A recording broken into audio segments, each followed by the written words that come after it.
Today we're going to talk about close grip incline bench press with the headless trainer. All right, so you want to make sure that your bench is set up correctly. When you lay down on it, even before you get into good form and everything, you want to want to set up where your eyes are right under the bar. Forward. When it's rolled forward. You don't want to pick the bar up from back here. You don't need to put your muscles under any extra duress. So you're going to line it up so your eyes are right under that bar. Now, want to make sure feet can touch the floor. When you're on an incline bench, a lot of times the lower part can be adjusted as well. I like to encourage people to do what's comfortable. When I don't have this on a tilt, I have trouble getting the leverage I need to push up the bar, because contrary to popular belief, the bench is not simply using your arms, it's a full body movement, and most of the power actually comes from your legs. All right, so we've got the seat in order, everything's set up correctly. I am going to, for close grip, grab the bar from shoulder distance to the inside. The closer in you get, the harder it's going to be. Now I'm going to get my body ready. I'm going to tuck my shoulders underneath, pulling them back and down, which, as you can tell, made my chest very big. You want to try and keep your chest as big as you can during the bench press. Think of it as cutting down the space between the bar and how much you have to push. So the bigger the boobs, the better. Okay, so when I do that, you'll see that my back arches quite a bit. We will have part of the back arch, but we want to make sure the pelvis and the glutes are in contact with the bench. So for most of us, there is going to be a little part here, middle to lower back, that's not on the bench. Now, that just depends on your physique.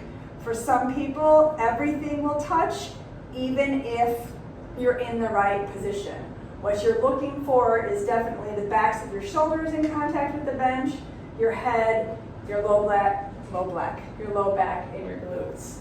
Okay, so from here, I'm creating tension in my body. Shoulders are pulled back and down. Hips are, or pelvis is aligned under my rib cage, so my pelvis isn't tilting away or tilting towards. It's neutral. Low back is in contact with the bench, pushing my feet down into the ground. The insides of my elbows are facing me versus the elbows coming out to the side. I'm going to take a nice big inhale. Exhale as I push the bar up. As I lower, I'm going to inhale again. This is going to hit on an incline bench actually below my boobs. Exhale and push up. As I come down, I'm thinking about squeezing my elbows into the sides of the bench. I'm making sure my shoulders stay back and down. And when I press, I'm exhaling and I'm driving with my heels. So you should feel that in your pecs, shoulders, triceps, core, and you should feel energy in your legs. Now let's talk about some of the things that can go wrong. So when the shoulders are tucked and the chest is big and you go to press, your brain thinks you're just trying to touch the ceiling, for lack of a better explanation. So when you get to full extension, it's going to try and pull your shoulders out like this versus being here. You want to keep the shoulders tucked and still straighten your arms at the top without allowing this to happen. Now, at some point it will happen because it happens to everybody. So when that happens, you'll either re-rack or with the bar up, you'll just tuck and then reconnect here to make sure you still have pelvis diaphragm zipped up and the core engaged. When I am coming down, which I'm going to face here, the elbows are naturally inclined to come out like this. So before lowering each time, we're going to take the insides of the elbows and make sure they're pointing towards us. When you're laying on this bench, it will make more sense. So the arms are actually like this. And in the bottom, we're squeezing the bench. Keeping those shoulders back and down versus letting them come out here. When you're in the bench position, this is just easier to see without me being set up here. You always want elbows to be aligned with the wrists. So I'm holding the bar, it's coming down. I'm going to try and avoid this happening.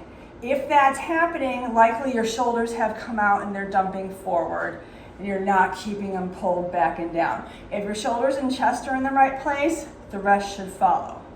The other thing I want to talk about real quickly is the bar path. You will notice that it's not a straight up and down. Here. I'm going to come down in a natural path, and when I push up, I'm coming back so that the barbell is still over my eyes. The other thing we haven't talked about is the wrists. We want the wrists to be in line with the elbows as well.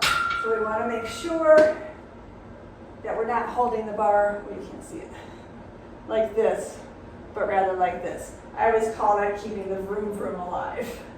So, you know, when you played motorcycle when you were a kid and you go vroom vroom vroom, when you're holding a bar for bench press, you want to think about vroom as well. That'll help keep your wrists in line with the spine. Thanks.